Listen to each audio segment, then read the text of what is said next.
What's good? What's going on, YouTube? This is a whole lot of Kalamata channel. My name is Cameron. I'm going to be reading from MacArthur's ESV Bible today. You can find some links down there below. Those are not affiliate links. I'm not profiting in any way, shape, or form off of this. This is strictly for unpacking the Word of God and exploring what our identity is inside of it.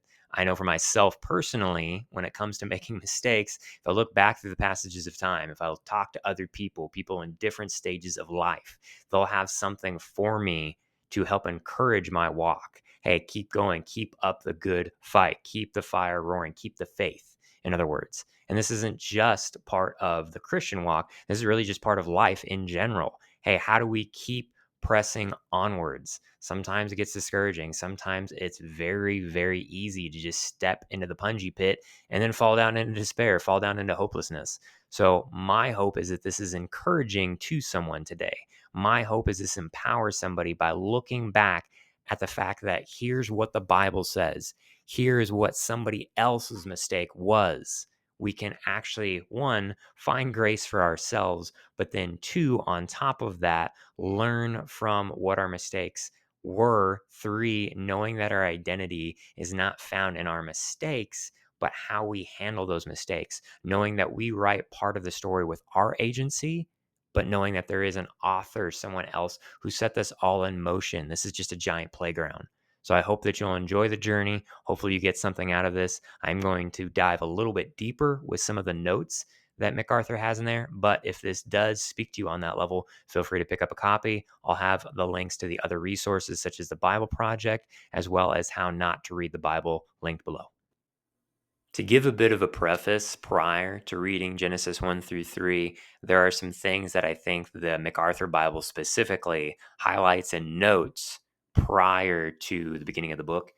And it talks about the four major events: creation, the fall, the flood, the dispersion, and four great men: Abraham, Isaac, Jacob, and Joseph. The secondary element, besides just kind of summarizing, is that it does say the customs of Genesis often differ considerably from those of our modern day. They must be explained against their ancient Near Eastern background. A lot of people that are naysayers, that don't have faith, they're trying to wrestle with the faith, they're trying to challenge it, they're trying to find their own way and understanding of it, maybe whatever their unique individual story is for why they hold that opinion. They'll often challenge the Bible with Leviticus, an example, or a verse completely outside of context. And I think just even hearing this preface is helpful for me to get in that mindset. Wait, this is an agricultural society. These are people that had to grow their food.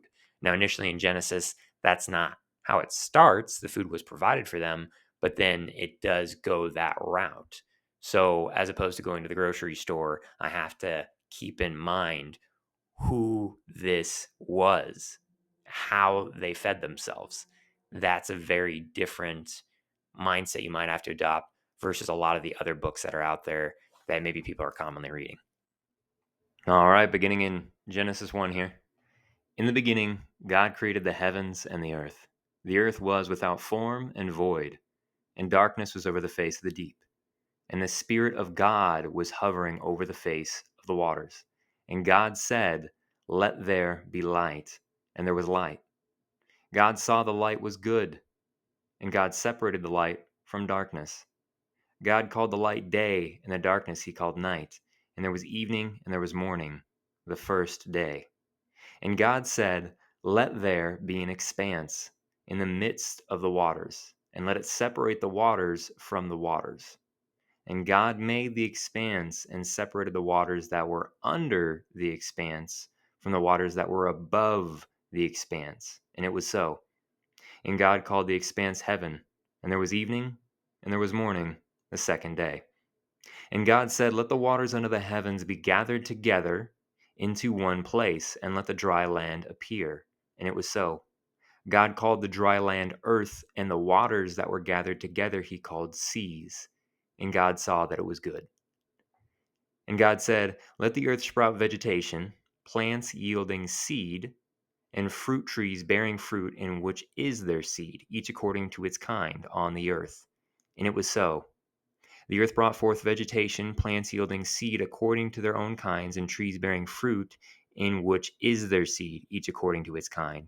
And God saw that it was good, and there was evening, and there was morning, the third day. I'm going to pause right there before hitting chapter 1 of Genesis, verse 14. Specifically in the commentary, there's a very interesting footnote that I wanted to share.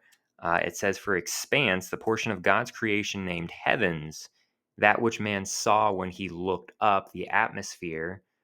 He says here, the stellar heaven. I think just beholding God's creation must have been something else, especially from the vantage point of man looking upwards at that time. We didn't have street lights. We didn't have anything we had to worry about as far as illumination pollution. I think I've heard some hikers call it. As far as under the expanse and above the expanse, it says something even more fascinating, referring to subterranean reservoirs. As far as under the expanse, for above the expanse, this could possibly have been a canopy of water vapor that acted to make the earth like a hothouse, providing uniform temperature, inhibiting mass air movements, causing mist to fall, and filtering out ultraviolet rays, thus extending life.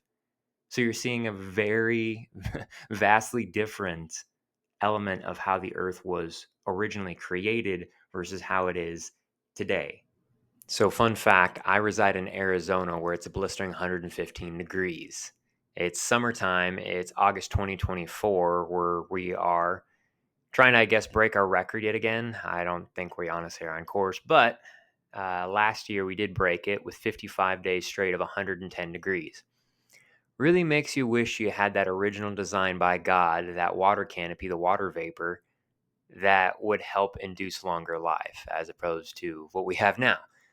Just really kind of is a nice thorn in your side with having the HOA issue a letter saying, hey, take down the silver fabric that's inside of your windows that you're using to cool down the house, because we want to make sure that your energy bill is nice and high. So, yeah, it would be nice to go back to the former things rather than what we currently have. But I digress, going back to Genesis 1, verse 14. And God said, let there be lights in the expanse of the heavens to separate the day from the night, and let them be for signs and for seasons and for days and years, and let them be lights in the expanse of the heavens and give light upon the earth. And it was so.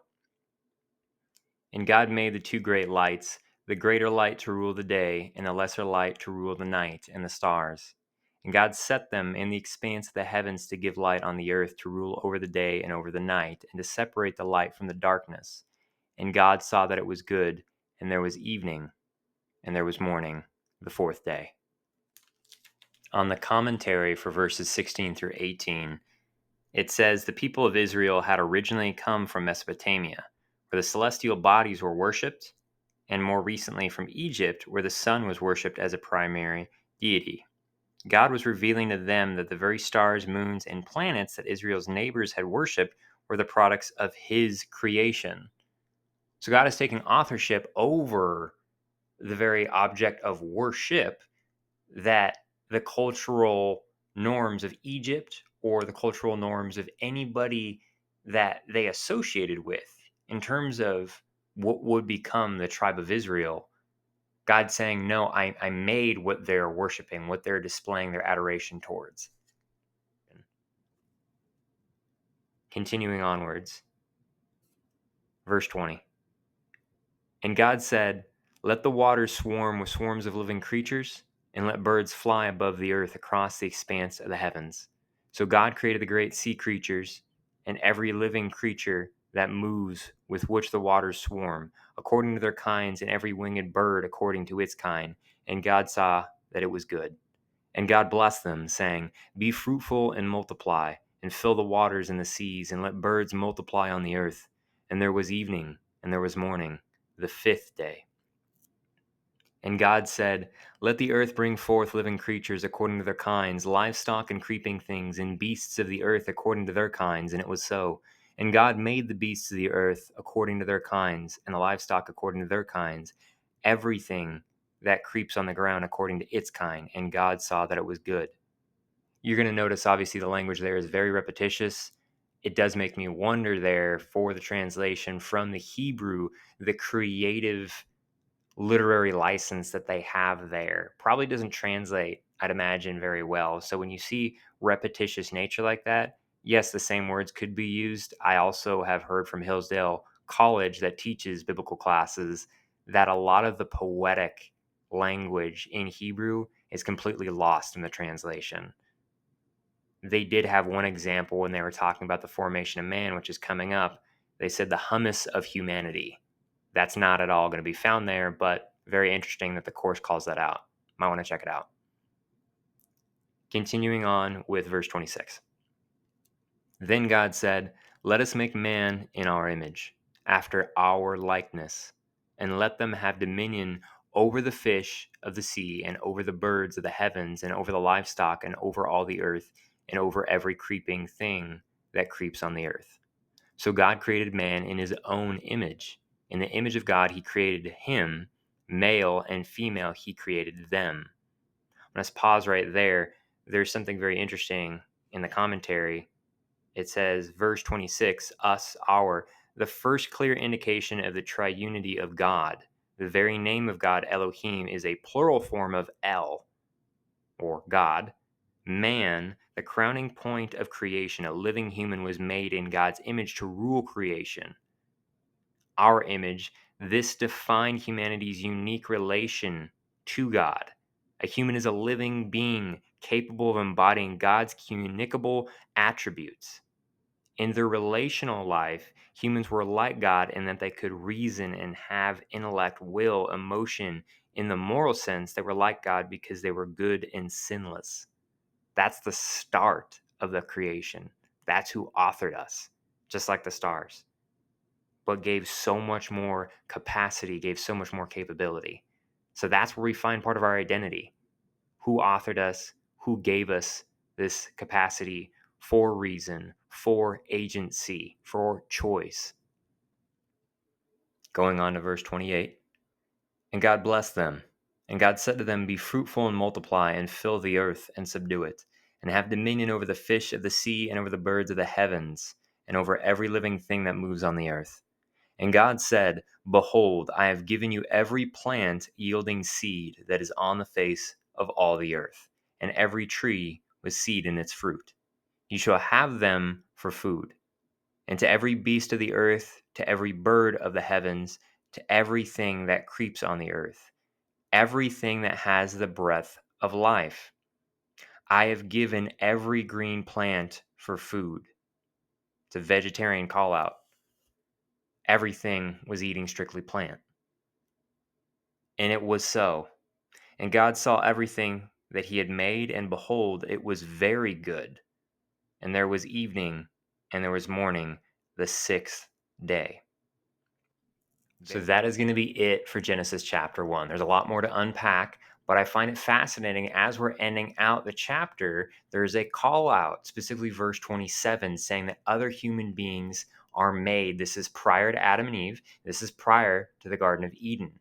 So if there are other pockets of humanity being made and then spread across the earth and given the commandment on verse 28, be fruitful and multiply, subdue the earth, as he talks about how you have authority over all the animals, over all the creatures, everything that creeps, all of that interesting verbiage. There has to be somebody to receive that. You have to gather the context. So if they're not there on earth, if you want to say there's a theory, they're like almost in purgatory or a pre almost game match lobby, if you want to use the video game analogy. That doesn't make sense, because then they would have to have the context of all these different animals, of how they're supposed to subdue what. If I can't see it, if I'm not there already on the earth, it really raises an interesting question. And the reason I bring all of that up is because a lot of people try to find their identity in race. Unfortunately, with that, when it comes to the Bible in particular, they have this confrontational, very abrasive notion about Adam and Eve, specifically what they looked like, what their race was. So if there were already other pockets of people as showcased in Genesis chapter 1, that means we don't really need to worry about race, because of the fact that there were other races. We don't need to worry about what Adam and Eve looked like. So even in other scholarly circles, especially Christianly circles, I hear a lot of people utter this inference, this notion that Adam and Eve were the origin of every person on the face of the planet. I don't know if I necessarily believe that after reading straight from the text. Now, there's no notion or mention or commentary on that in the MacArthur Bible. That's strictly from me. So if you find anything about that illuminating, interesting, or even conflicting with what your understanding is, by all means, leave a comment, leave a like if it spoke to you. That's a whole lot of Kalamata. I'm going to be reading Genesis 2 in the next video. Take care.